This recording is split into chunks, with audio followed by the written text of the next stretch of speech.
Olha só, hoje a gente vai mergulhar numa história impressionante de crise, sabedoria e uma reviravolta inacreditável que está lá em Gênesis 41. Pensa só, um império, o maior do mundo na época, à beira do colapso. E quem salva a pátria? Não é um general, não é um sábio da corte, mas uma das figuras mais improváveis que se possa imaginar. Um prisioneiro estrangeiro.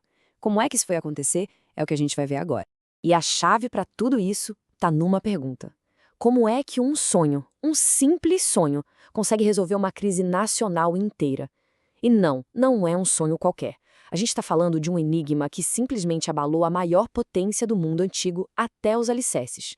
E o mais doido é que a resposta, olha só, não estava nos palácios cheios de luxo, estava trancada numa masmorra.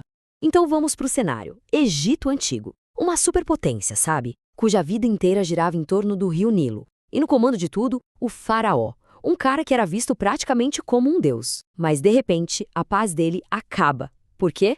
Por causa de dois sonhos. Sonhos tão reais, tão perturbadores, que ninguém em todo o reino fazia a menor ideia do que eles significavam.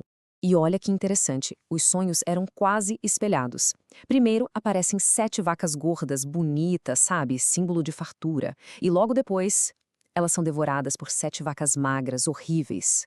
Aí vem o segundo sonho: 7 espigas de grãos cheias, vistosas, que são engolidas por 7 espigas secas, mirradas. A imagem é muito forte, né? A prosperidade sendo completamente aniquilada pela destruição. Mas o que diabos isso queria dizer? Bom, o faraó, desesperado, chama todo mundo. Todos os especialistas, os magos, os sábios, a elite pensante do Egito. E o resultado? Nada. Silêncio total. Ninguém consegue decifrar. Imagina a cena. Isso cria um vácuo de poder, a ansiedade no palácio devia estar lá no teto. Basicamente, todo o sistema de conhecimento e sabedoria do Egito falhou. É exatamente aí, nesse ponto de desespero total, que a história dá uma virada de 180 graus. A gente sai do luxo do palácio e vai para a escuridão de uma prisão. Pois é, a solução não estava com os grandes sábios, mas com um prisioneiro hebreu que todo mundo tinha esquecido. Um cara chamado José. E a trajetória do José até chegar ali, nossa, foi longa, foi sofrida. Pensa bem, 13 anos de injustiça, desde que os próprios irmãos o venderam. E pior, já fazia 2 anos que ele tinha interpretado o sonho do copeiro do faraó lá na prisão, um ato que deveria ter garantido sua liberdade, mas que na verdade só o levou ao esquecimento. É como a fonte sugere, né? A providência parece que tem um relógio próprio. E aí, quando ele finalmente é colocado na frente do homem mais poderoso do mundo, a primeira coisa que José fala é de uma humildade impressionante. Ele diz: olha, isso não depende de mim, mas Deus vai dar a resposta. Ele não chama a responsabilidade para si. Essa atitude é um contraste gigantesco com a autossuficiência da corte egípcia e já prepara o terreno para o que está vindo. Ele deixa claro: essa sabedoria não é minha, vem de um lugar muito mais alto. E aqui é a grande virada da história, porque o José não só decifra o enigma, ele vai além. Ele revela todo o futuro econômico da nação. Ele pinta um quadro de extremos. Primeiro, um período de fartura como nunca se viu, seguido por uma catástrofe de fome. Então, a interpretação era essa, de forma bem clara. Os dois sonhos eram a mesma mensagem, uma confirmação. 7 anos de colheitas gigantescas, sabe? Tanta comida que seria até difícil de contar. Mas, logo depois, viriam 7 anos de uma fome tão, mas tão severa que toda aquela abundância do passado seria completamente esquecida. A nação estava literalmente à beira de um boom e de um colapso total.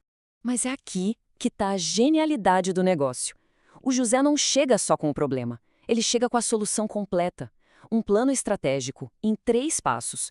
Primeiro, nomear um administrador central, um cara sábio para cuidar de tudo. Segundo, implementar um imposto de 20% sobre a colheita durante os anos bons. E terceiro, criar um sistema nacional para guardar todo esse grão nas cidades.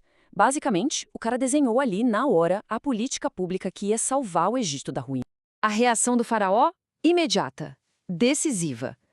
O que acontece em seguida é uma daquelas reviravoltas que a gente vê em filme. Aquele prisioneiro, esquecido por todo mundo, está prestes a se tornar nada mais nada menos que o segundo homem mais poderoso de todo o império. E olha que curioso, o faraó, um líder de uma cultura pagã, olha para aquele prisioneiro estrangeiro e vê uma coisa que o deixa de queixo caído. Ele fala: o Espírito de Deus.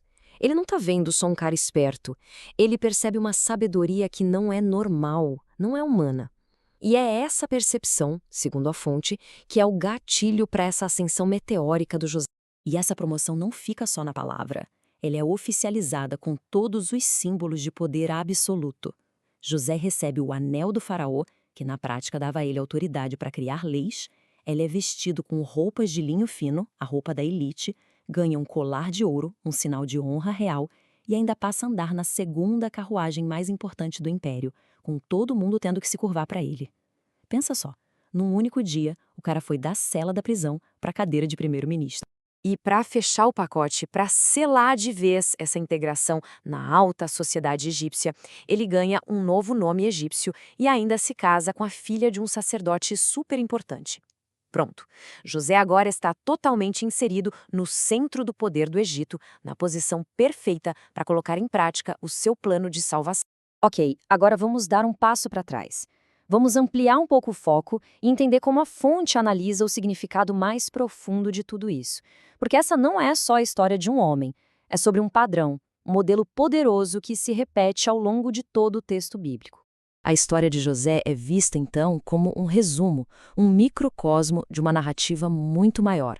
Esses padrões, sabe? Sofrimento que leva à exaltação, revelação divina para governantes de outras nações e a figura de um único Salvador que livra seu povo da morte, são todos temas que ecoam por toda a Bíblia e que, segundo a teologia cristã, atingem seu ponto máximo na vida de Jesus. Certo? E o que a gente tira de lição disso tudo hoje? A análise da fonte aponta para algumas verdades que nunca envelhecem. A primeira é sobre a importância de confiar no processo, mesmo quando a espera é longa e dolorosa. A segunda, sobre o poder da humildade, especialmente num mundo que vive de autopromoção. E por último, a ideia de que ser fiel nas pequenas coisas, no anonimato, pode ser exatamente o que nos prepara para as grandes responsabilidades lá na frente. E tudo isso nos leva a uma última reflexão. A história de José parece sugerir que os momentos mais difíceis, os nossos anos na prisão, talvez não sejam só tempo perdido. E se eles forem, na verdade, um campo de treinamento para um propósito muito maior? A pergunta que fica no ar é: que potencial escondido pode estar sendo criado justamente nesses momentos de espera que a gente passa?